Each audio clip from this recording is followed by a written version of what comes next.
Okay, Tom, do you have everybody that's listed? Yes, we're all set to go. Yes. Okay, good. Okay, communications. It was an interesting month for communications with Deep, and Chris came through and did a little pushing, and we got replies from Susan Jacobson and Kate Brown in regards to Linnell Jones's letter, which, and I forwarded the thread. In essence, Linnell claimed that this drain that was put in was done illegally, and that the Rowayton Yacht Club doesn't have a legal pump out station. And the reply from Deep was quite the contrary. And one of the things I had asked very specifically was whether or not the pump out people from, I think it's called Blue Water. Am I correct with that? You guys know? Their East Norwalk group that comes out of, Dick, don't they come out of, that's an extension of Bloom's? You're muted, Dick. Dick, you're muted.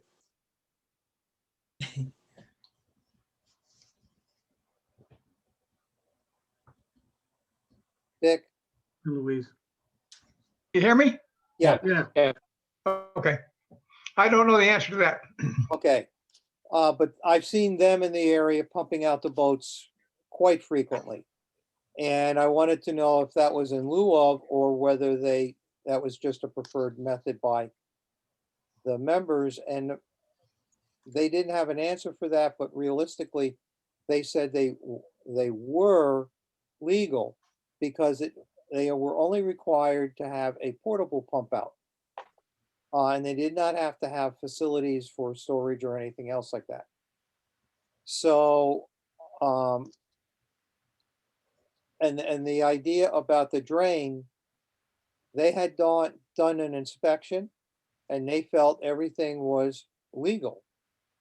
So unfortunately, or fortunately, it was sent to the Harbor Commission. So Mr. Romano, Chairman Romano, will have to deal with it, but you have the responses from Deep to help you weed your way through this small minefield here. Joe, can you, because she's also copied you on it, you were interactive and all, can you send her the responses? Sure. Tomorrow, the next day, or next week? This Yep. way. I'll have to, she's made a request to be on the agenda. We'll talk amongst ourselves to see whether we put her on or not. But she seems to be extremely adamant. And I got an email from her today, and I think you were copied on it as well, that she seems to believe that there's an undocumented drainage system, whether it's private as part of the association or not, that outfalls into the sound. So, and she believes also that some of the new drainage system is tied into that they put in. Yes. I will forward a copy of her letter to Chris and gang up in Hartford and let them know what she's saying. And then I will forward what was replied. And also my belief is that it was Deep mandated for them to have a pump out station. And once you do that, part of the requirement is that it's open to the public as well as an extra resource. That I do not know. Yeah, I think Jeff had told me that. Jeff, you want to weigh in on that, please? Put your speaker on. You're muted, Jeff.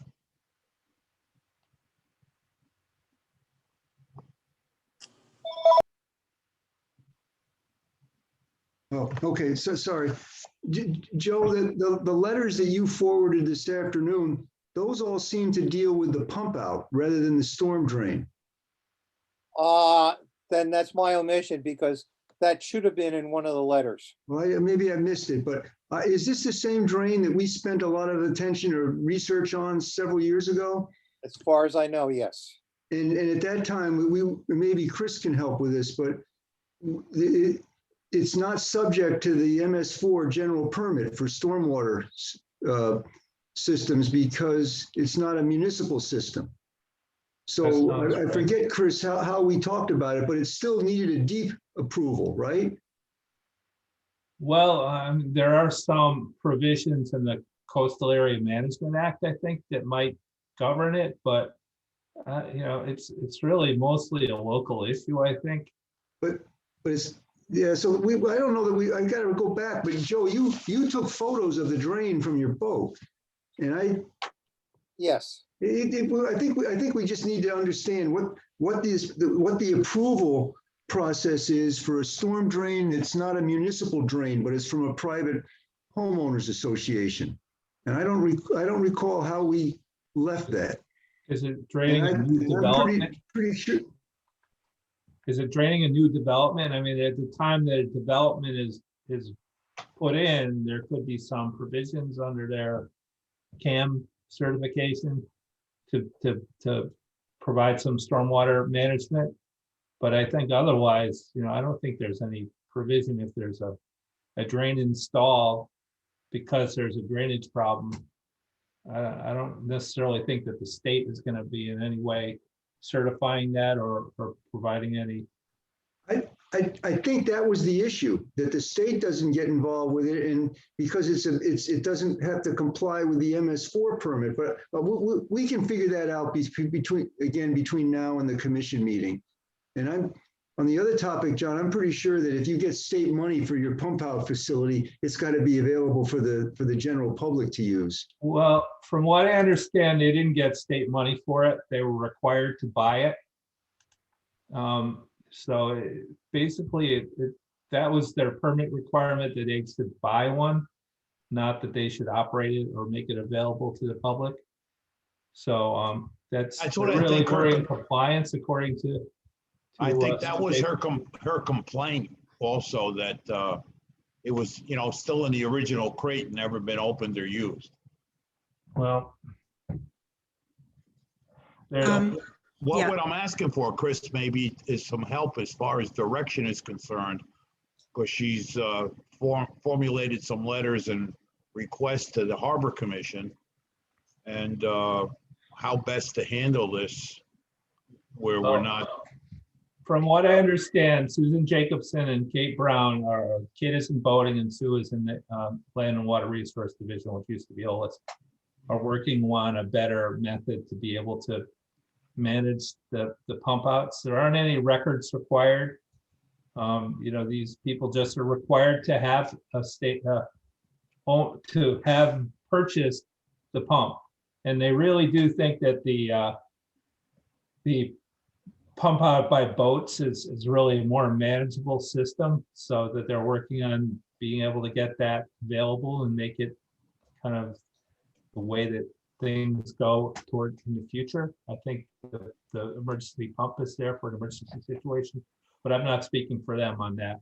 The other thing is that the Captain Williams did reply to Kate and Susan and basically said that in order for environmental conservation deep to enforce, they need a probable cause, they need credible information the incident occurred, including make, mode, color, registration number, and location of a discharge. Photographic evidence is always good. So, the presence of a pump isn't, or they basically have complied with their permit by having the pump there. If there's a discharge, that's where the problem really comes into, where they're in violation. So that's basically, I think, where we're at.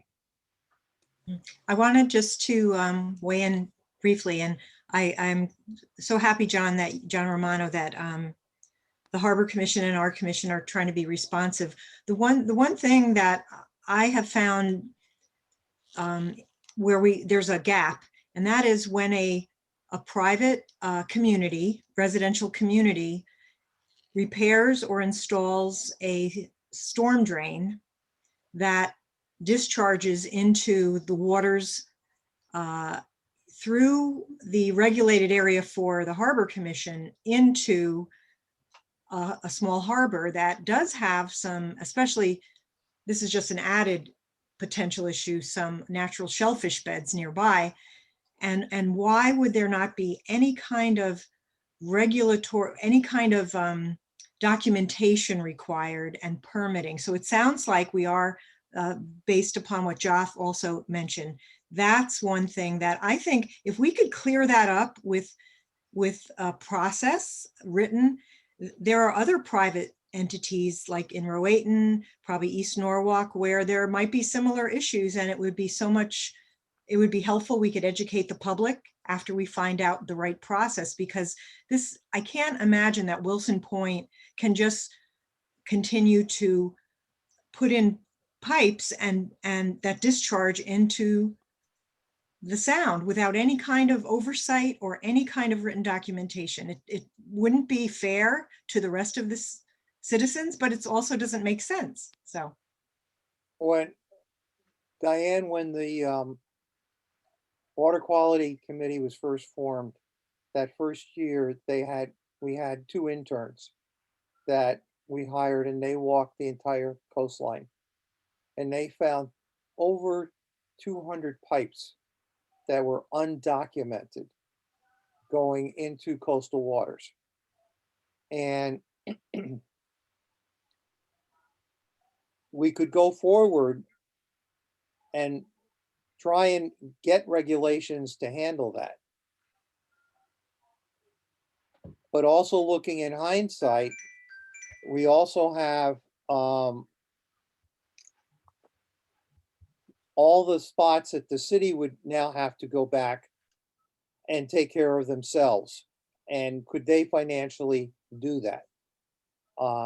Because you can't hold somebody responsible for something that was done when there was no law. And for example, almost all of Calfastra Beach and a lot of the coastal areas, I think everybody here that's driven through Norwalk remember the signs that were on storm sewers saying, "Do not dump here, drains directly into Long Island Sound." This is exactly the same thing. It's dumping directly into Long Island Sound. So unless everything is redirected to some type of filter system, it's the only way we could possibly handle it. So it's a great idea, and it is definitely worth thinking about. I know John and I had talked about that earlier, moving forward, but we cannot hold somebody responsible for what was done if it was done, quote, legally. So that's where we are. Any other comments moving forward on this? well, I believe that we need to establish whether any process is necessary. And I can't imagine there is no process, either locally based or state-based or federally based, that would allow anyone to put in a new pipe. This was a replacement pipe, and be able to discharge into the sound in 2020 or whenever it originally occurred 3 years ago. And I think there's been modifications and an additional pipe since then, my understanding, without any kind of, and this would go for a city prop. I mean, I do believe going forward that we should, yes, what's in the past is past, and little by little, we are trying to get a handle on it, but that doesn't mean that newer pipes should just be a free-for-all. And I know that's not what you're saying, Joe, but I do think we could work with the state and see if a process is necessary. I just want to know if there is a process that we've missed. And if so, let's all know about it so we can educate people. That's why I went to the DEP. Jeff? Joe, you took photos of the drain on June 10th, 2019. And then subsequent to that, I asked a question of Deep. If the DEP general permit for stormwater management, the MS4 general permit that the city must comply with, applies to private, what did I say here? Applies to private development as well? And if not, what are the requirements that do apply? And I don't find that I got an answer back on that, but we'll figure it out between now and the Harbor Commission meeting. Do you remember who you said that to, Jeff? Just, I'm switching back and forth with my screen. I was communicating with John Goucher, and John, let's see here. He had not yet received a reply from Chris Stone Right, from your stormwater group. right. So, we basically have 4 general permits that we regulate stormwater with, and it really would come down to, like I said before, when the development is put into place, if they're going to propose any kind of stormwater discharges. And I don't know about adding a pipe at some point because there's a drainage deficiency, if that's gonna trigger any. We just forgot about it. It's almost 2 years ago. Yeah, if you're gonna send another inquiry, I would send it to Karen Allen at ct.gov. If you have a concern, she's the supervisor of Chris Stone, so All right, she's really the best person to be able to distribute that to the right all right. place.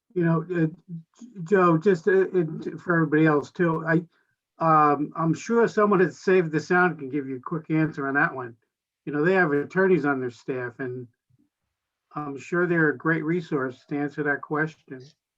Well, they are a great resource, but sometimes you get an answer for what Save the Sound wants and what is not necessarily legally the right thing. Yeah. So I want to make sure we legally do it correctly. Well, And, yeah, Joe, but the point is, it seems like we're going around the circle on this one. right, And well, it's not the city, it's the state, it's, so I just think if we could force the issue and use Save the Sound as a resource to kind of shake a few trees here. I will definitely take that under advisement. Joe, that's a good answer, a good political response.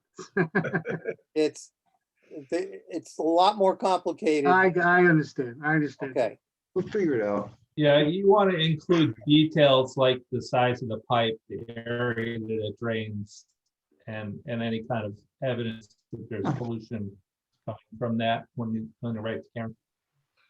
I'll dig up everything I can that she sent us, Chris. Mhm. I'll get it to you. Okay, anything else on this issue? Okay, Steve, anything from Department of Transportation for you guys? No, sir, nothing new. Okay. And Tom, anything from the Department of Health that we have to worry about? No, Joe, nothing new. Okay, so one of the things that's gotten a lot of press lately is the amount of sanitary wipes getting stuck in treatment systems. Are we okay there, as far as you know? I believe so. Okay, you haven't heard anything from? No. Okay, No word on that. good. And John, anything on the Harbor Commission that we need to know about? I don't know. Is there anything, Jeff, that's pertinent to, Yeah, yeah. Steve and John Pinto and I met with Professor Hart, and we're preparing a story map to go with the turbidity analysis that he's doing. And I think it'll be very, very good. We've got the background of the project, why it's important for harbor management and shellfish, and presenting the results. And I think John is still waiting. We asked DOT for their sediment grain size analysis for their sediment samples. Well, what I'm saying is our turbidity work is well underway, and it's going to be a nice presentation. When it's ready, we'll share it with everyone. Okay, And the purpose of it is to recommend conditions for inclusion in the DEP permit to protect water quality. Steve, do you have anything you want to say on that? No, just to also add to that, Jeff, that if there are exceedances, that plan would also include what the action items are. Yeah, And yeah. also the access and chain of custody of these data. Yeah. Okay, excellent. I had nothing under old business. Anybody have anything under old business you want to discuss that I missed? Okay, Hey, Joe, I'm sorry, go ahead, Jeff. No, Jim, go ahead. I have a question. The point of information, because I saw in the paper today that Nick Roberts, the head of Parks and Recs, is leaving already. really? Just a point of information. That's too bad. It's too bad too. Can I make a question under old business? Go for it. Again, going back to the wastewater treatment plant and the discharge permit, Chris, if there's a petition for a public hearing that's submitted as part of the public notice process, is that petition public information? Can we find out if anybody submitted a petition for an adjudicatory hearing on the wastewater treatment plant? Yeah, if a hearing's been granted, you should be able to get information about that. Did you call Ann Strout? Right. But what if the hearing what if it's just been a petition that was submitted and now there's ongoing discussions about whether a hearing will be held? Can we know if a petition was submitted? You would have to get in touch with Ann Strout to find out if a petition has been All submitted. right. So she's pretty straightforward. I think she'll give you the information you need. Thanks, Chris. Okay, Jeff, anything else? No. Okay, Jim, Yeah, Joe. you wanted to say something. No, I made a point about Nick Roberts leaving Okay, Parks and Recs. thank you. Okay, the new business. Dick, you still there, Dick? I'm here. Okay. Can you share the screen with your data sheets? Don't think I can do that. You sent them out to everybody. Yeah, I did. Hopefully you have a copy of them. Dick, you want to explain what you did? Yeah, And- I just tried to simplify it a little bit because I know it was kind of complicated. What we did was we took two cores out of the bottom of the harbor, one north of the bridge, one south of the bridge. A number of years ago, they were analyzed by Pace Industries for metals in Green Bay, Wisconsin. And they came back, and you see a graph there that shows what they found. Very large amounts of aluminum based on water quality purification using alum. How that's getting discharged into the harbor, I don't know. And you'll see good amounts of copper, zinc. Lead is more than it probably should be. Lead comes from shipping the paint off the bridge without any protection many years ago. And there was also a barge restoration unit upstream that used to sandblast the paint off the bottom of the barges into the water. So those two sources probably account for part of that. Anyway, what I did, once we had the cores and knew what was in the sediments, we established 4 stations, 2 upstream, which is 2A and 2B, and 2 downstream from the bridge, 3A and 3B. I took two separate, there it is, okay.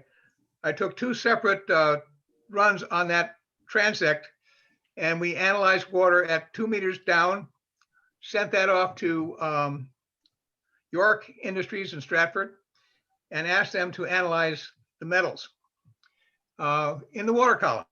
And they came back, and if you look at the other chart that I sent you, the bottom 2 categories are related to baselines. And you'll see that under normal circumstances, there's very light amounts of aluminum, copper, and zinc in the water, small amounts on both incoming tide and outgoing tide. The reason that's important is that Ciambro can only do the ditching on an incoming tide, not an outgoing tide. So I want to have both examples in front of you. Then we took 2 sets of data and then the next two up the page. On an incoming tide, where Ciambro did the left side of the harbor and they did the right side of the harbor. And if you look at the results, you'll see that not very much got suspended at all. And finally, we went back one more time and did the analysis again when Ciambro was filling the ditch. And you can see that the only differences there was we had a little more zinc in the water and also a trace of lead. So that's pretty much what we were able to put together. I'm writing all this up. I have GPS coordinates, chain of custodies, everything needed to support all this. But I just wanted you to see that the techniques they used, which were making 2 squares out of the harbor, and in each square they had it blocked off with floats, with curtains that went all the way to the bottom, and the spoil and anything coming from that dredge were contained within those boxes. It seemed to work, and I just think that, you know, maybe it's good to look at this once in a while and see that there's an outfit there that has an idea what they're doing. The barge they used was lined with plastic to keep interstitial water from going back in the harbor.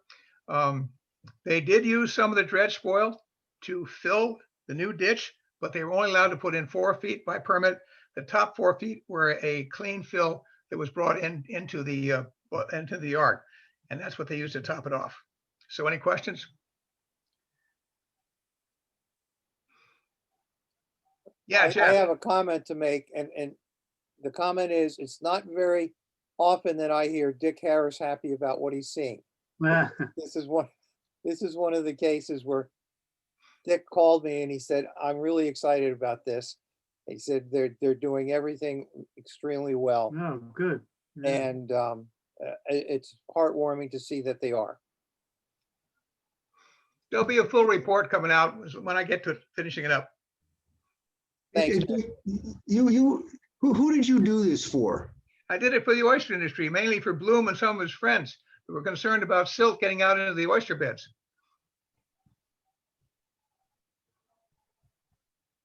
Thanks. Any other questions? Nice job, Dick. Thank you. All right. John Crespo said that he was finished with his comments last week or last month. So there's nothing new on the DOT SONS data.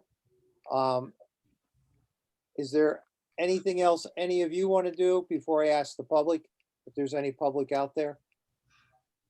Diane? Yes, I think this is related and it's still pending. Things are happening. Several of us regularly travel along Riverside Avenue, and the Norwalk River Valley Trail has been a multi-year effort, and I am very much in favor of it. Over the years, it's taken a long time to fill in the blanks, but we did find that in order to prepare the surfaces for what we call the missing link, which is between Riverside Avenue and connected indirectly to Belden Avenue in a very interesting path. And I'm very pleased that we are trying to finish this part off. It was state property taken when Route Super 7 was put in place in the 70s, so many years ago. Apparently there was a lot of very aggressive tree cutting. And the reason why this is pertinent, of course, in our Water Quality Committee is because of the functionality of trees in holding moisture, capturing carbon.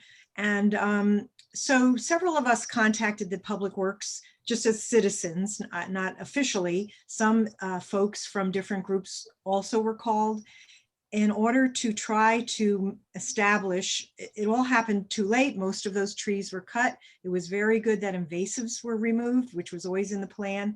The public comments were held so many years ago because it took so long to get the federal monies.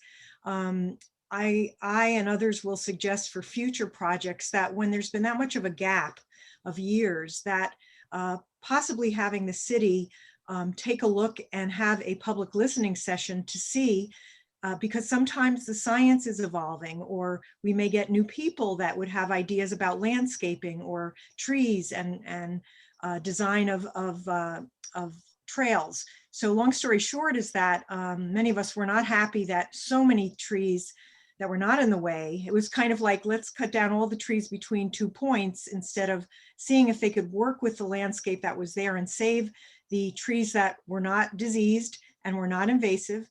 Unfortunately, everything was clear cut. And of course, that will definitely have an issue if soil and sediment goes into the river at that point.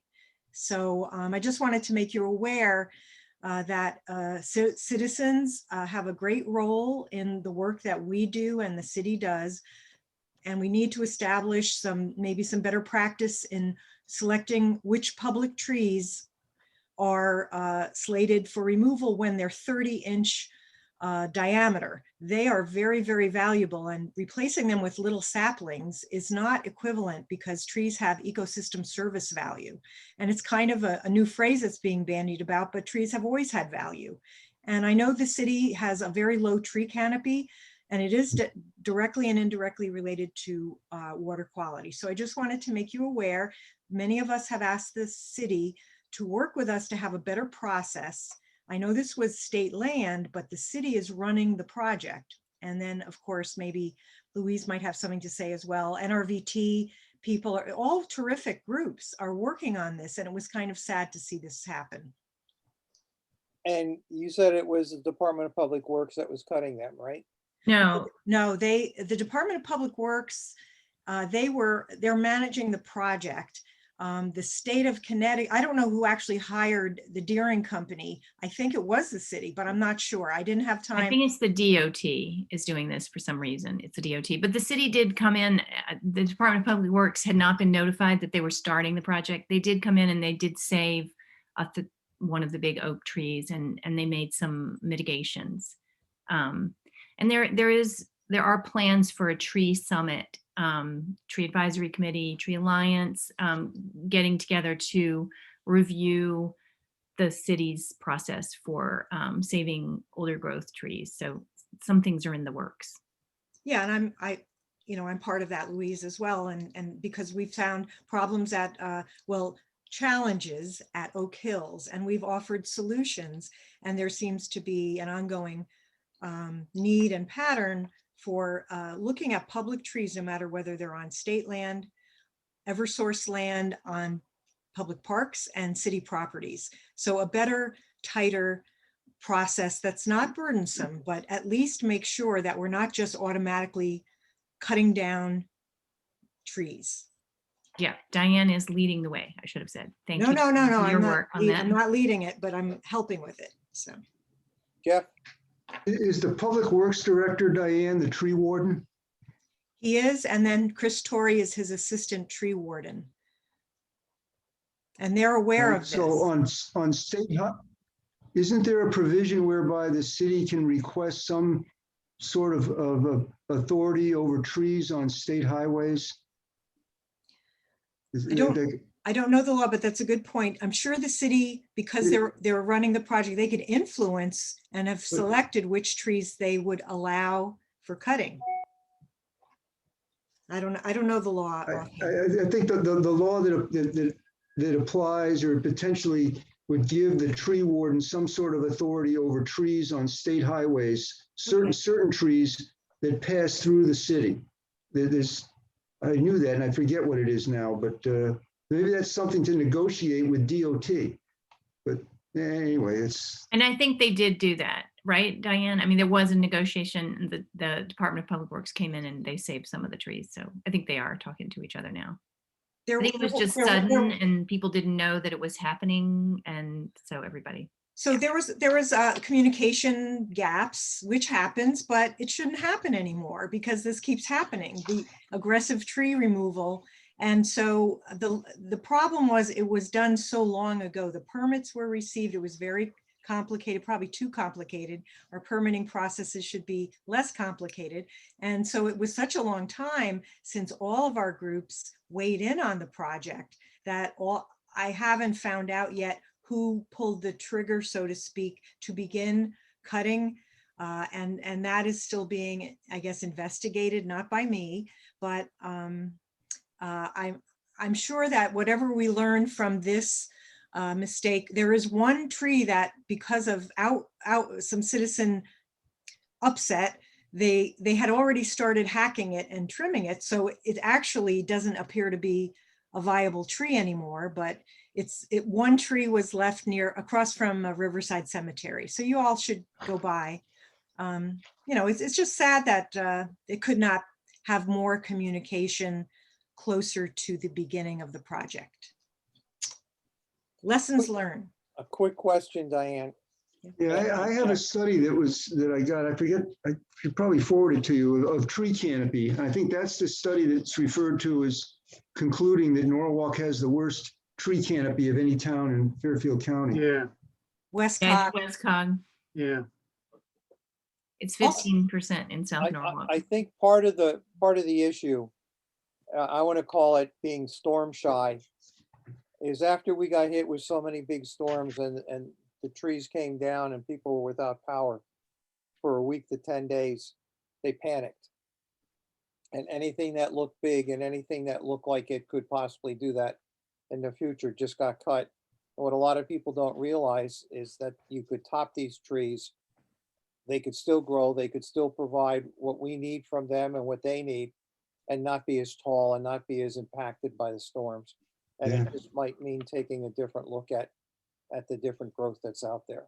Right, and there's a pending bill that was introduced on behalf of Eversource and UI that's being considered this session that would increase the discretion of Eversource and UI to remove trees from that utility protection zone or whatever it is. That would be an utter disaster. Without consultation with the tree warden.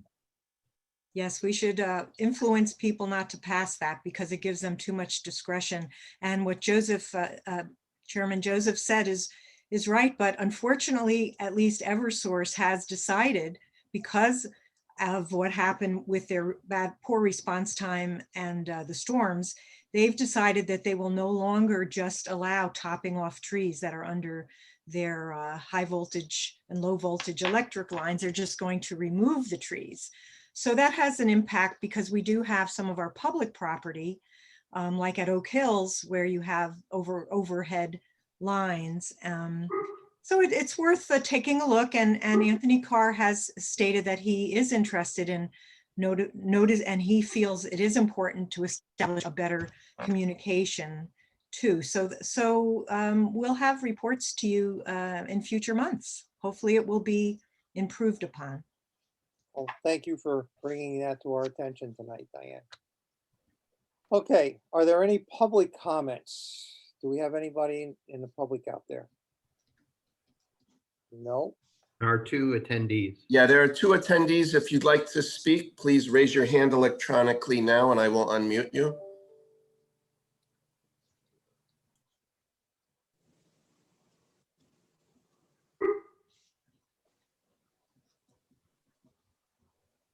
I don't see anyone raising their hand. Okay, excellent, thank you. Okay, reading the minutes and approval of the minutes from 3/4/21. And I had those attached to what I had sent you. I had picked up very quickly a couple of actually glaring typos. One was 1, 2, 3, under new business, and a comment that I made after Dick Harrison had said Mr. Sterling agreed, and then I stated that there are over 60 rivers that flow into Long Island Sound, not the Norwalk River. And what I sent you, I had scratched that out. And then Diane, I infringed on your comment here, but it says Ms. Lauricella asked if Earthplay Slab and SOS. I don't think you meant SOS. I think you meant Save the Sound. So I had pointed that out. Did you. anybody else pick up on anything that changed the general meaning of the minutes? Okay, if not, Jeff? Just going back, Diane, it's raised bill 950 from the Energy and Technology Company, or committee, not company. that would give Eversource and UI greater discretion. And the public hearing has already been held on that bill. Yes, but we still, the beauty of the sausage making that goes up in Hartford, I'm sure Louise can attest to this, is even after they've had a public hearing, we can reach out to select legislators civilly in order to try to continue educating them, or I call it edumacating them about the beauty of bills. Yeah. So I wrote a letter about that bill that I could forward if anybody I'm wants. going to take a chairman's discretion here. Are we talking about the minutes? No. Let's finish the minutes first, Yes, and All right. then we Yeah, can open Joe, it up sorry. to discussion. Okay, and there's no other comments on the minutes. Okay, can I have a motion to approve the minutes? Motion. Second, Second. all in favor? aye. Aye. Okay. Any opposed? Excellent. So they carry.